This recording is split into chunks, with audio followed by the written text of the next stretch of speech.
at me.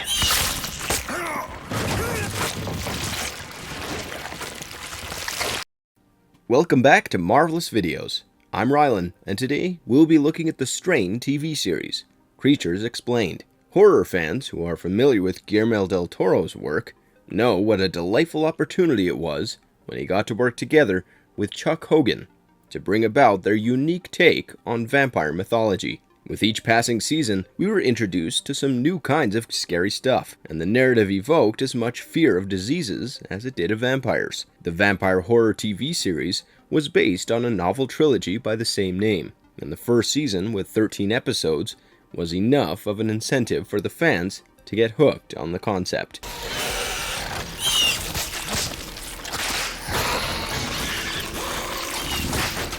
There have been 4 successful seasons so far, and the story started off with a rather innovative premise. Dr. Ephraim Goodweather investigates the strange incident where a plane landed with everyone dead on board. They soon find out that the deadly viral outbreak is behind the mishap, and it has links to an ancient strain of vampirism.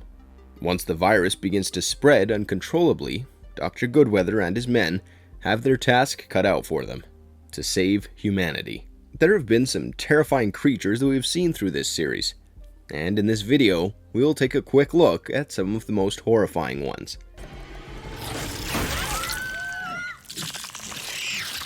But before we get into today's analysis, we have a very small request. If you like our content, please support us by subscribing to our channel. This is a small step for you, but for us, it means a lot.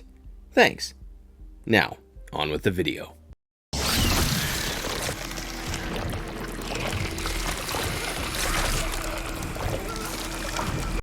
Strigoi, vampire. We have already told you how the portrayal of vampires in this show was very different from the conventional trends of pop culture. These vampires, also referred to as the Strigoi, were some form of parasitic creature. They all have supernatural origins because they were created by the Master, the evil vampire, to fulfill his ambitions. The Strigoi are thus the antagonists in the show, and their transformation is truly shocking. When strain worms, a kind of capillary worm, are introduced into the human host's bloodstream, they begin to transform. This infection can be caused by a vampire attack, or simply by a direct invasion of the worm. It is an incurable, fast-acting virus, and it has the power to quickly manipulate the genes of the host. Thus, the human body then undergoes some drastic physical changes in a short span.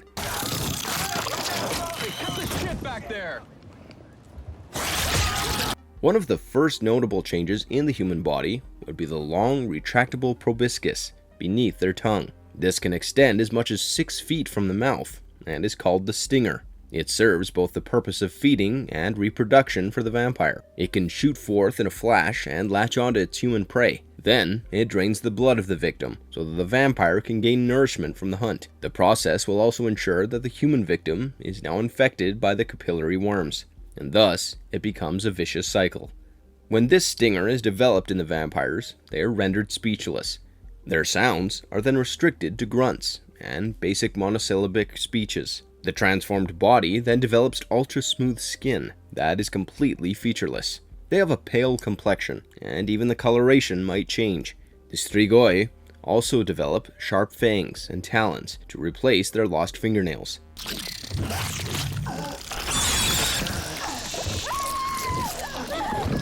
The digestive system also undergoes considerable changes, and the body becomes a lot simpler, being able to derive nutrition from blood directly. The Strigoi are nocturnal, and their body changes accordingly. For instance, their sense of sight decreases while increasing their sense of hearing and smell. They can hear the blood coursing through the veins of their prey, and they develop a mechanism to trap heat signatures to hunt down their target. During the early days of their transformation, the body is confused, and their movements are quite clumsy. However, things speed up in no time, and soon they become quite agile and fast. Their body will never be destroyed, unless it is attacked or ruined by sunlight. If a vampire attacks a pregnant woman, the baby will have some vampire-like features, along with other characteristics. In short, the Strigoi are super fast, strong, and physically durable, with incredible healing abilities. Thus, they were the formidable antagonists all throughout the series, and only sunlight or silver weapons could do some serious damage to them. There are some changes from the book to the TV show, but we loved both versions of the Strigoi.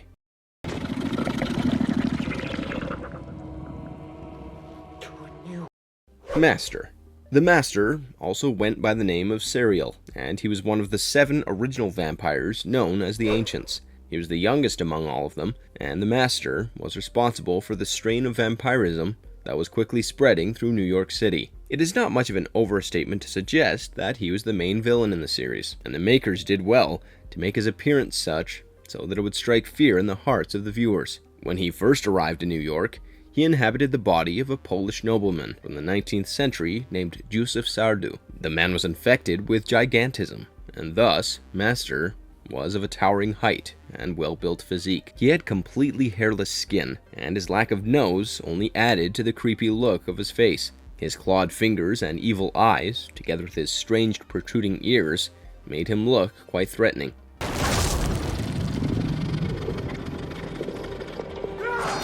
Since he was one of the original vampires, he did have some special powers up his sleeve. The Master could see through all the eyes of the lesser Strigoi, and he had superhuman strength that was a characteristic of all the Ancients. Any one of the original vampires could crush the skull of a grown man without even breaking a sweat. The Master was also extremely stealthy, and he could appear out of literally nowhere, moving through the shadows. He could also disappear in a flash, and it was very difficult to stay alert for his surprise attacks. When we speak of vampires, we usually associate them with a weakness to the sun's rays. However, the Master seems quite resistant to the sun's rays, and he could withstand the sun a lot more than the average Strigoi. Initially, it was mistaken that the host body for the Master was his own body, but it was soon clear that he had incredible powers that would require some special occult methods to defeat.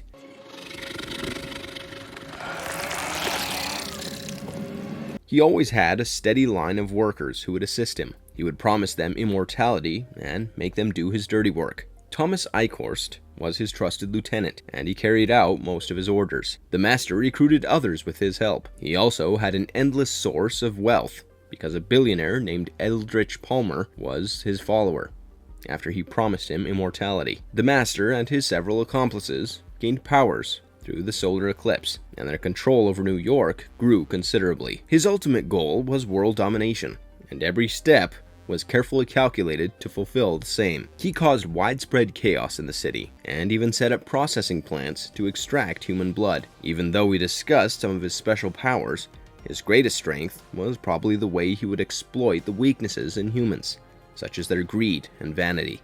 The show would not have been the same without such a daunting villain.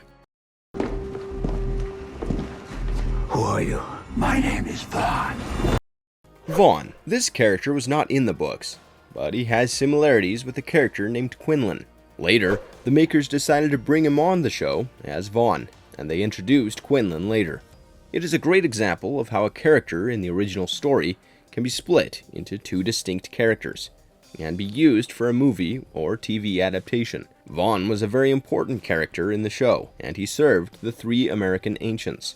He was one of their Sun Hunters, a group of vampire hunters that were tasked to fight the Master and his deadly strain. Some of the Sun Hunters were Strigoi themselves, and they would conduct their operations in broad daylight. The Ancients were known to be in a trance-like state, and Vaun was the spokesperson for them. Vaun had a pretty stylish costume, and we loved watching him in his trademark tactical gear with a hood. He used silver blades for hunting down the notorious vampires, and he also had a shotgun that could shoot silver bullets. His first appearance in the show was quite heroic, where he saved a bunch of humans from 2 vampires. He shot the vampires in the head, but he also inspected the humans for any injury. When he found a girl to be injured, he did not hesitate to shoot her as well, which showed his resolve to fight the vampires without any emotion.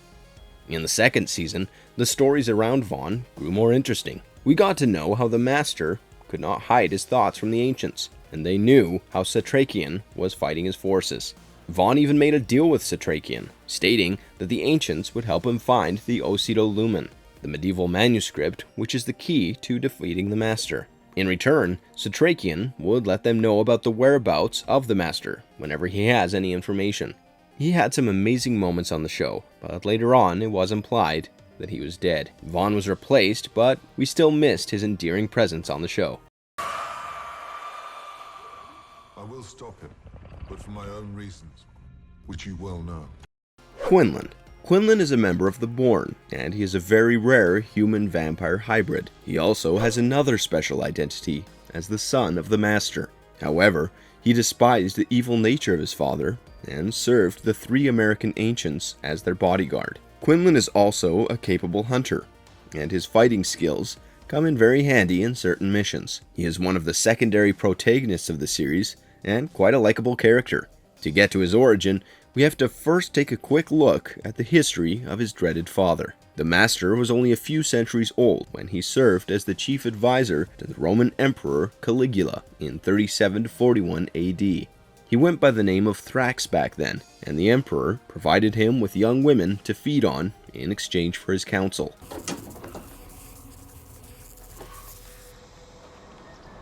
The Master wanted all these women to be virgins, but one of them was a newly pregnant woman. He was quite surprised at the oddity of the situation, and she used his shock to fight him off and escaped successfully. He then ordered for her to be hunted down, but she couldn't be found until she had her child. Since the Master had stung her, the hybrid child born had many attributes of the vampires, but he was not vulnerable to the bloodworms or sunlight, like some of the other vampires out there. This child was Quinlan, and besides his powers, he also shared a telepathic link with his father, and this allowed him to be aware of the Master's whereabouts. While the others belonging to the Master's strain could be controlled by him, Quinlan was no longer subject to that control. The word Quinlan means fit and strong, and there could not be any more appropriate name for this guy. Initially, he chose to stay out of the fight between the Ancients and the Master. However, when the Master killed his human wife and adopted daughter, he dedicated his life trying to destroy him as revenge. Although he is fairly immune to sunlight, silver can still do damage to him, like any of the Strigoi. The show explored him quite well, but it certainly couldn't match up to the detailing of his character found in the books.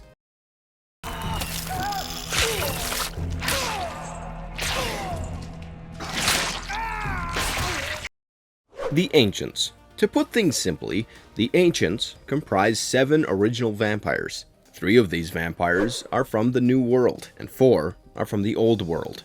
The fallen Archangel Osriel was their progenitor, and the show had an interesting narrative about them. The hosts of the Ancients could be distinguished by possessing a crimson worm, which signified their status and essence. They were more like sentient beings, and they used their body only when possessing a host. A rogue ancient, such as the Master, is extremely difficult to fight. He was the youngest of the 7, and America is the site where he originated from.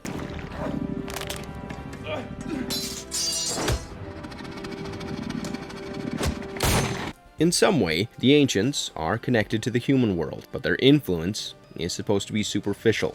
All the members of the Ancients have the gift of eternal life, but they give it away selectively. They only consider someone to be eligible of immortality if they have true power and obedience that allows them to exercise restraint over their powers. They were never intended to be evil, and their actions were never supposed to dominate the world. However, the Master is clearly an exception, and he has misused his powers several times. The Ancients share quite a unique bond that cannot be broken. Their minds were supposed to be one for all eternity, and it was only when the Master went rogue that the system was affected. There is a very satisfying closure to their narrative towards the end, when we see that the works of Dr. Goodweather ensure that they are reunited and reclaimed by heaven.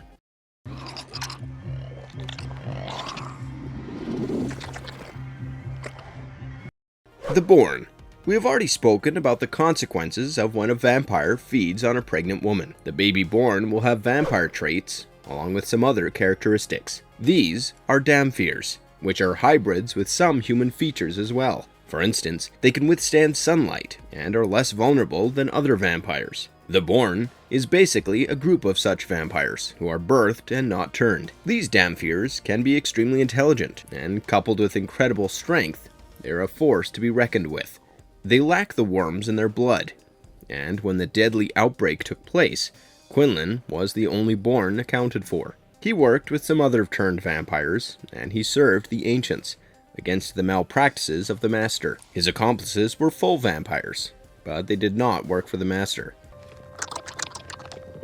Find him. There have been plenty of indications throughout the narrative that the Master was intimidated by the presence of the Born. He was careful to ensure that further Borns were not created, and this was probably because the Born could be more of a match for him. According to the lore of the series, Quinlan is the firstborn ever birthed in history, but it is not known whether the previous ones were eliminated. The Born is protected from corruption by birth, but they are capable of being corrupted. Unlike the other vampires, the Born could enjoy intimacy, as it is clear from the fact that Quinlan had a wife. Unfortunately, just like other hybrids, the Born is sterile and cannot sire children. The concept of the Born was well utilized by the show, especially with characters like Quinlan playing the part to perfection.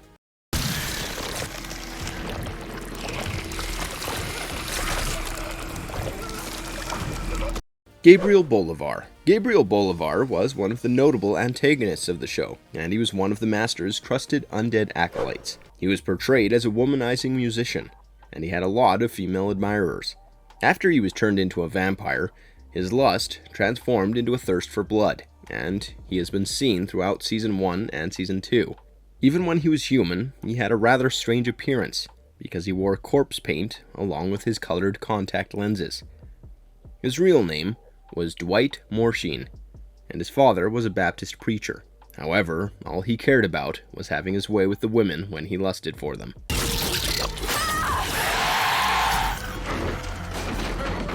In the narrative, Satrakian poisoned the Master, and he had to find a new host. This was when he chose Dwight, and he was rechristened as Gabriel Bolivar. In the series, he shows similar behavior to any generic Strigoi. He becomes a faithful servant to the Master, and the latter's command becomes duty for him. He feeds upon the humans that he comes across, and there's been instances that point to his magical regenerative abilities.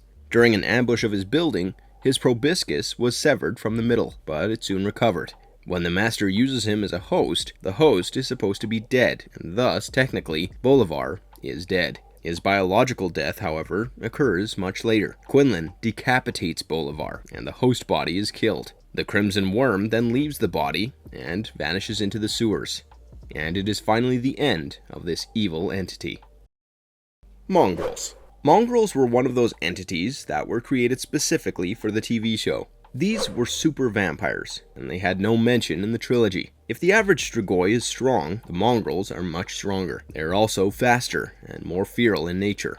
The Mongrels would run around on all fours, and you could see that they were more like guard dogs for the vampires. The best way to describe them would be a humanoid Rottweiler, and just like a vicious guard dog, have to be kept on a leash. The Mongrels were shown to have tremendous animalistic powers, and they could easily lash out at humans. In fact, whenever they were in the presence of humans, they had to be muzzled. Quinlan had a good explanation for their extreme speed and strength. According to him, the Mongrels were baked on loam and anointed with a worm exchange over 2 full moons. The Feelers were created in a similar manner, but they were only kept for a few days at most. The extended time of 2 months gave the Mongrels their enhanced strength and speed.